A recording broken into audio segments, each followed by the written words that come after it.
Look, as excited as I am for Once Upon a Time in Hollywood, and as much as I love Quentin Tarantino's work, there is nothing more that I wish than hope the fact that he watched this movie before he gives his own adaptation of Sharon Tate in his film.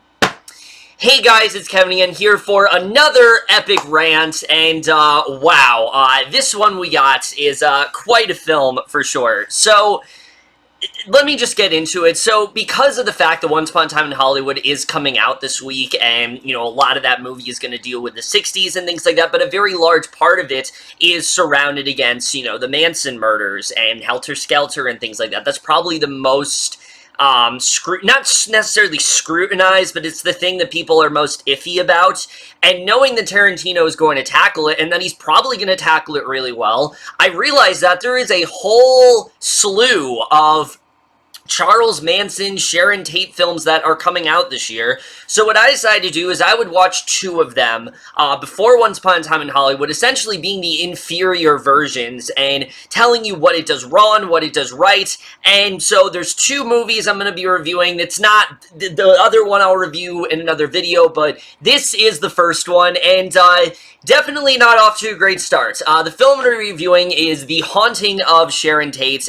Now, it should go without saying, but essentially what this film is about is we center on Sharon Tate.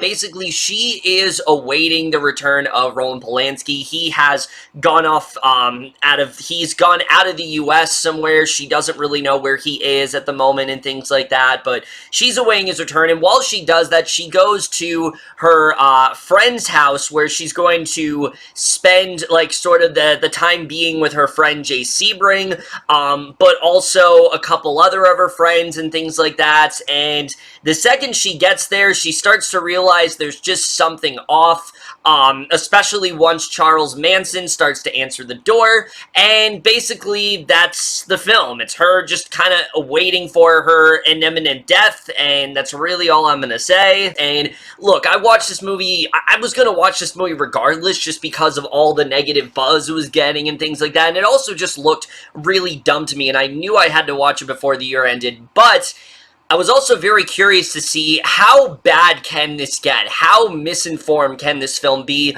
It turns out quite a lot, because this has to be one of the most insensitive and mishandled biopics that I have seen ever in my entire life. I despise everything about this movie. There's not one single good thing about this film. And you know me, I try to give movies the benefit of the doubt, but this is the kind of film where I just simply can't. So we're just gonna get right into it. Starting off with the acting. I mean, wow. Everyone is terrible here. Hilary Duff. Look, this is an actress that I actually do think is pretty good. I've seen her before. She can be good. That being said, I don't know what she's doing in this movie. The whole film, she is either, you know, terrified, she's either freaking out, and she never once feels like she's transformed into Sharon Tate. The whole movie, she just seems confused with how she's supposed to be acting. She's very bland, she just seems very lost, she doesn't really have a firm grasp on who Sharon Tate is, and I just thought she was terrible here. There are many scenes where she's supposed to be, you know, scared, and it comes across as almost funny because of how, you know, just because of how bad it really is, and how horrible she is at trying to deliver that sense, and how she doesn't really emote very well at all. Anytime that she's, you know, supposed to be happy, it doesn't work either. Just in general, Hilary Duff was terrible in this movie. I really could not stand her here. She gives easily one of the worst performances I think I've seen all year, without any doubt. Jonathan Bennett is the exact same thing. Without really getting into too much, I mean, basically everyone in this movie is playing a stereotype, and Jonathan Bennett's character, he's just the sassy gay sidekick. That's all he is. He's the sassy gay friend of Sharon Tate, and that's all we really know about him. And I know this character is going to be in Once Upon a Time in Hollywood as well, and I believe he's going to play by Hearst, and I mean, I'm very excited to see what he does here because I did not give a shit about this guy. I mean, he's so over the top, especially times where he's scared and he's, like, trying to be all tough and shit. It just doesn't work at all. I did not like Jonathan Bennett here, really at all. I thought he was definitely, really bad in this film. Lydia Hearst is also really bad. She plays, one of Sharon's friends that she is staying with and things like that. Easily, though, some of the worst performances in this movie. One of them is from Tyler Johnson. Now, he is basically the main villain in here, and he is so over the top and cheesy, and he seemed like he was in like a he was in like a sci-fi movie, and that's the thing, like, this is a guy that was real. This is not someone that you can do that cheesy, over-the-top Saturday morning cartoon villain. That's exactly what he is here. He's just constantly talking in this voice, and he's freaking out every second. Like, it's just, he's being all threatening, and he never once comes across as menacing. He never once comes across as an actual person. He just feels like a cartoon, and it just doesn't work at all. And then this other actor that I couldn't stand was Ryan Cargill as this character, Stephen Parent. Now, he's a real person. Again, these are all real people. I keep saying characters, but these are real people. And I don't know how. I don't know how this guy was a real person, because everything with him, he's just the nerd. That's all he is. He's the nerd. He likes movie quotes. He clearly has some sort of crush on Sharon Tate. He clearly has some sort of feelings for her. And where he ends up going, especially in the third act of this movie, is fucking ridiculous. And similar to how, the character of Tex Watson is basically a supervillain, Stephen Parent is like a superhero. I mean, there are so many things that happen to him, and you think he would get hurt, but somehow he survives it, and I really couldn't stand him at all. There's nobody here that's good. The actor playing Charles Manson has absolutely nothing to do, Ben Mellish. All he does in this movie, literally, this is the extent of Charles Manson. He answers the door, he stands outside awaiting for his followers, and then he's just kind of in the shadows. That's all he does in this movie. He has absolutely nothing to do, and I thought, I mean, I can't even say how he was acting-wise, because he has nothing to do here. So, yeah, acting is terrible. Everyone's bad. But that's not the worst thing about this movie. That's far from the worst thing. As bad as the acting is, that's nothing compared to the directing here. Now, the directing in this movie, it's very interesting, because you're watching this film, and while it's clearly trying, it should be a biopic about Sharon Tate, or it should be a film about what happened to her the night before she was murdered. You think that's what it's about? This film tries to be something much more problematic than that. It tries to be a legitimate horror film. This is a film that is meant to scare you. This is a film that is meant to, it's a film you're supposed to watch with your buddies on like a Friday night and get scared or something like that. And that's not at all what this should be. Again, you can do real-life tragedies, like, say, the Conjuring films, for example. Those are about paranormal hauntings and things like that. I'm fine with that, but a real-life tragedy like this, the fact that he goes about it in the way he does, not trying to, really shed a light on what happened, he's legitimately exploiting it and trying to make it entertaining, is extremely fucked up. And look, I'm not going to say that was his intention, but I have to think that, when he was making this movie, he had to have known what he was doing. He had to have known what this was going to be, because the fact that he tries to play this as a legitimate horror film is very concerning to me. I don't know what Daniel Farrands is thinking, and prior to this film, he's done one horror film and a bunch of documentaries, and it shows, because there's a lot of footage here of the real Sharon Tate and things like that, and it's just awful. I could not stand his directing here. And the problem is, like, this is not the end. Like, he's going to continue making movies like this. He has one coming out next year about Nicole Brown Simpson, which is even more fucked up.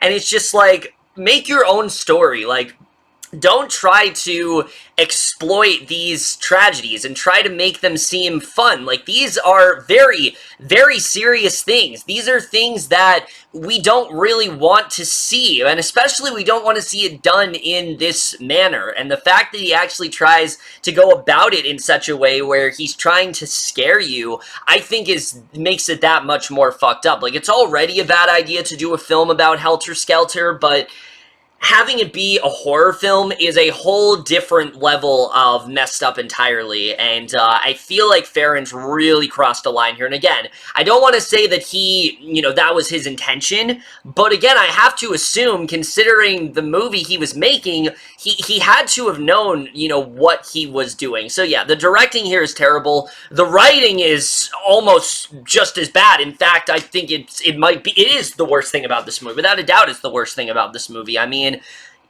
aside from these being historical figures, because again, these are all real people. If I had not known these were real people going into it, I would not have been able to tell, aside from the constant archive footage and things like that, because none of these guys act like real people. They're all stereotypes, as you already noticed. You have the stereotypical gay guy, you have the stereotypical nerdy guy, you have Lydia Hearst's character, who is just the, perfect character, and you have Sharon Tate, who's just worrying constantly. There's nothing to them whatsoever, and I think the thing the film does so badly, probably the worst thing it does, is that it seems to have no respect or no sort of care for Sharon Tate whatsoever. I mean, it does absolutely nothing to get you to connect with her other than a few interviews here and there, and all of those interviews are pretty much the same.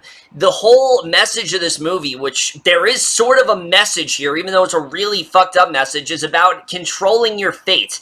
Essentially, the idea that this was inevitable. Like, no matter what happens, Sharon Tate cannot escape it. And, constantly throughout the film, she's being haunted. She's having nightmares about this happening. She knows her death is coming. But the way the film goes about it, they try to make it seem like she did something to cause this. Like, they play this board game, and then all of a sudden, once they're done playing this board game, that's when Charles Manson knocks at the door. So it's like Ouija or something. Like, that's the level we're out here. And again, Ouija works because it's an original film, as dumb as that movie is. I mean, it works sort of because it is an original film. This is a real-life tragedy, and it should have been more of a biopic, but it's not. It tries to be a legitimate horror film, and the writing especially just doesn't do anything to get us to care about Sharon Tate. I mean, occasionally she'll worry about Roman Polanski,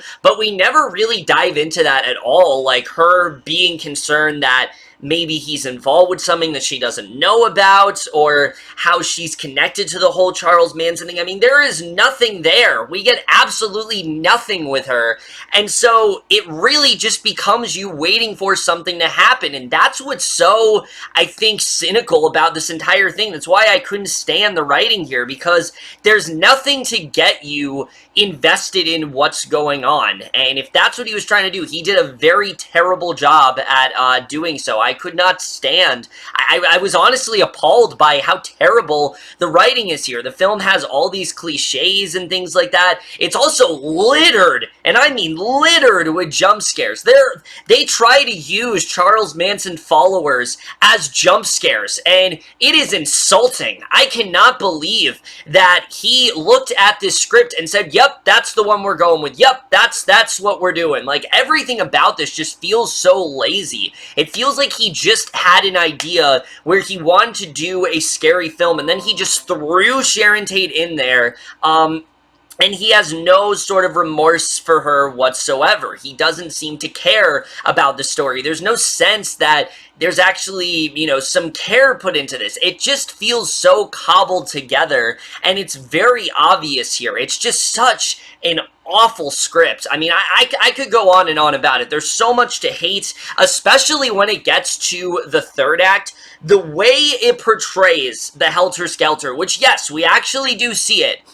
I was astonished. I was astonished by how this was portrayed. Because I knew, obviously, we were going to see it. I was dreading the fact we were going to see it. I did not anticipate it to be as insensitive as it actually is. The way they go about it, I just can't believe. I cannot believe that Farrands did this. It shocks me that someone actually wrote this and thought that this was good. I just don't understand it at all. It's terrible. I can't go on about it anymore, but it's horrendous. And like I said in the beginning of this video, this film essentially, when it comes to, say, Tarantino or anyone else that wants to do a movie about Sharon Tate, this is a required watch because it does absolutely everything wrong. Every possible thing that you could do wrong when it comes to this story, this movie does. It has no respect for Sharon Tate whatsoever. It treats the followers as if they are these supervillains or if they're these ghosts. I mean, there are scenes where they're just, like, looming in the background. You have no idea how they got there, and it's like, wait, hold a second here. These are supposed to be real people. These are not ghosts. These are not demons. Like, why is he going about it in this way? There's also many points where the film will trick you into thinking that the helter-skelter is happening when it's not. There's one scene in particular where I'm like, oh no, here we go. And you think we're about to get into it, and then it's a fucking nightmare. Sharon Tate wakes up and it turns out that it's just a nightmare she's having, and it's like, why did you even show this? Like, it's gonna happen eventually. Why did it go on for this long? And again, it just shows to me that Daniel Farrands did not care about crafting this in a delicate, manner. This was incredibly shameless, and it's scenes like this that very much show that. And then the ending, which I'm not going to spoil, but it is just insulting. I can't believe what they ended up doing there. It just completely baffled me. So yeah, the writing is terrible. I think I've gone on about it long enough, but wow, is it bad. And they also really don't do a good job with making you take this seriously either. Like, there's a scene involving the followers especially that did kind of get me laughing, and not in a sense where I was enjoying it, because I don't want to say this movie entertained me, because it absolutely didn't. This is a very, very terrible film. I hate the fact that it exists, and it's very fucked up, but there was a scene that amused me solely because someone actually put it in the script and thought it was scary. I just don't know how that happened. But again, writing's awful, gone on long about enough. The cinematography, whoa, wow. I don't know how, again, I'm baffled. I am baffled by how the cinematography turned out. I have not seen a movie this cheaply made, but not just this cheaply, it's broken in a while. This is a broken film. There are so many shots, and I was watching this with a couple friends on Rabbit and things like that, and we noticed almost every single scene, it feels like it was shot with a different camera. There'll be a, like, wide shot, and then there'll be, like, what's filmed with, obviously, a drone. Then it looks like it was shot with what looks like film. I mean, there is so much inconsistency with the cinematography. It feels very cheaply made. Most of it feels like a Lifetime movie. I'm honestly shocked that this wasn't a Lifetime movie, because it certainly feels like one. Yeah, it's literally that bad. It's that bad that it can't even be a Lifetime movie. It's just that terrible of a film. Like, that alone is saddening. The fact that it's just that bad that it can't be a Lifetime film. It actually is worse than something like that. So yeah, there's that, definitely. But then, like I said, the aspect ratios keep changing, and the quality of the camera changes. I mean, it's a mess. I hated everything about the cinematography, and like I said, there are many moments where he will just shoehorn in archive footage of Sharon Tate, or you'll have this interview with her, and nothing feels like a lead-in. It doesn't feel like one of those things where it's building up to something. Like, we know this is building up to the Helter Skelter, but where is this narration coming from? How did this tie into everything? I have to assume that because Farrands is so well trained of documentaries, that he essentially filmed this at points like a documentary, but he forgot that he was doing an original film. He forgot that he was doing a biopic. This is not a documentary, but for sometimes, some points of this movie, it very much feels like one. It's very weird. Just watch the movie, you'll know what I'm talking about. It's very weirdly done, for sure. So yeah, cinematography's terrible. Score is awful as well. Not really a lot to say there, except that the music at the end of this movie was really annoying. I couldn't stand it all. It goes on forever. Really didn't like the score here. And the editing is atrociously bad. As I already said, there are so many scenes where we'll just cut from a, the adaptation of, Hilary, Duff as Sharon Tate, and then we'll cut to the actual Sharon Tate. Or we'll cut from a dream sequence to her waking up. And there are multiple dream sequences in this movie. And it's just so badly put together, but the last 4 minutes especially, whoa, it is astonishingly bad. It is so terribly put together, and I myself was confused. Like, I legitimately could not tell what they were trying to do. And look, with most movies, like, even if they make really bad choices, I have an idea of what they were trying to do. I don't know what they were going for here. I really don't understand it all. Other than the, trying to cheat your own fate message, I do not know what they were trying to do here. It makes absolutely no sense to me. It's terrible, and I just hated everything about it. Guys, The Haunting of Sharon Tate is a horrific film. I mean, this is the kind of film that I just don't know how this was approved. How did someone look at this and said, yes, let's exploit a tragedy like this. Let's exploit something that was so terrible and something that was such a disastrous tragedy for all these people involved. Let's just negate all of the sorrow that they went through. Let's negate how terrible the person Charles Manson is. Let's depict it in an entertaining way.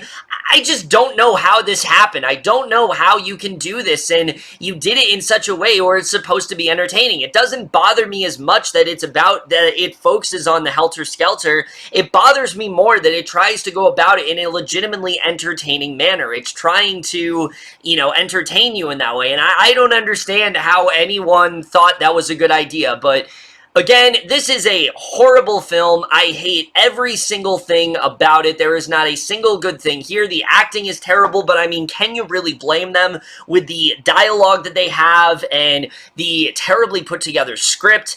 The jump scares, which are terrible. There's not a single point in this movie that's scary. The way they try to make Charles Manson's followers like these super villains, it really doesn't work at all. It doesn't feel like Daniel Farrands had any sort of care for Sharon Tate whatsoever. All of these things just ultimately make this a very, very terrible film that I'm honestly shocked really was made. It is an absolute disaster. It's completely insulting to everyone involved, and I really hope that somehow Daniel Farrands' next project gets canceled. Look, again, I've said, if you want to make something, go out and make it. I always say, don't let anyone tell you what you can and can't do.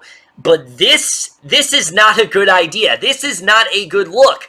If Daniel Farrands cares about making movies, he should really think twice about what he's doing a movie on. And doing a movie about Sharon Tate and trying to portray it as a horror movie, I don't know how he didn't think twice about it. I really don't understand how you can sit down making a script and you don't think twice about doing something like this. You don't think of how insensitive it's going to be. You don't think of how ill-timed it's going to be. I mean, I really don't get it at all. But again, as I said, this film was an absolute disaster. It's easily one of the worst films of the entire year. And I'm definitely going to give The Haunting of Sharon Tate overall an F.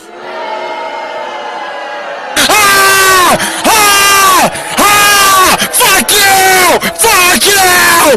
Fuck you!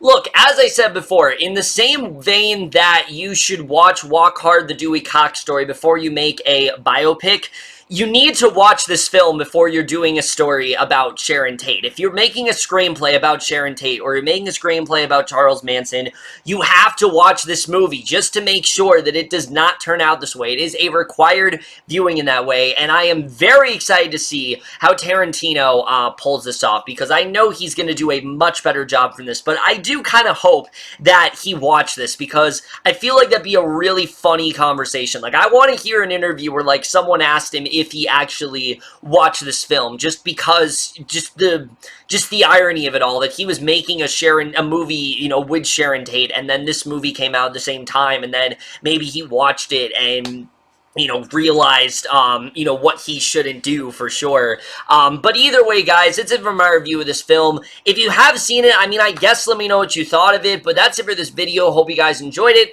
We'll see you guys in my next video, and I will see you guys for that. Okay, bye.